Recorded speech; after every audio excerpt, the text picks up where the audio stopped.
អ្វីទៅជាជំនាញអក្ខរកម្មប្រព័ន្ធផ្សព្វផ្សាយនិងព័ត៌មាន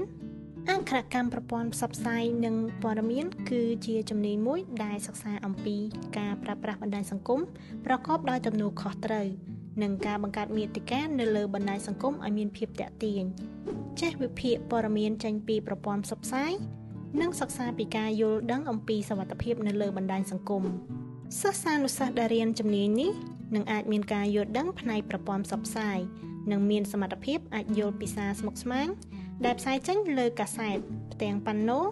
វីដេអូហ្គេមតន្ត្រីបណ្ដាញសង្គម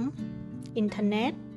និងប្រភេទនៃប្រព័ន្ធផ្សព្វផ្សាយផ្សេងទៀតក៏ដូចជាចេះបង្កើតសារប្រព័ន្ធផ្សព្វផ្សាយដោយខ្លួនឯងផងដែរ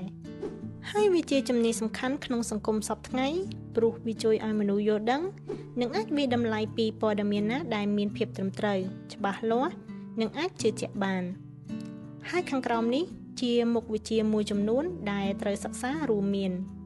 ការប្រើប្រាស់បច្ចេកវិទ្យានិងប្រព័ន្ធផ្សព្វផ្សាយវិទ្យាសាស្ត្រការប្រើប្រាស់ព័ត៌មានគោលនយោបាយនិងច្បាប់ក្នុងប្រព័ន្ធផ្សព្វផ្សាយការបង្កើតនិងការតុបតែងព័ត៌មានសិក្សាពីទំនាក់ទំនងសង្គម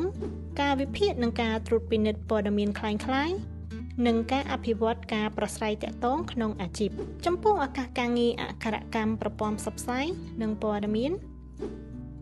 អ្នកបោះពុម្ពនិងអ្នកសារព័ត៌មានអ្នកបកប្រែព័ត៌មាន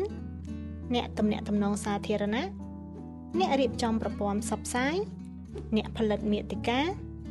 អ្នកចុងក្រងនិងអ្នកវិភាគព័ត៌មាននិងចុងក្រោយអ្នកគ្រប់គ្រងប្រព័ន្ធផ្សព្វផ្សាយផងដែរអរគុណសម្រាប់ការទស្សនាវីដេអូមួយនេះជួបគ្នានៅវីដេអូក្រោយ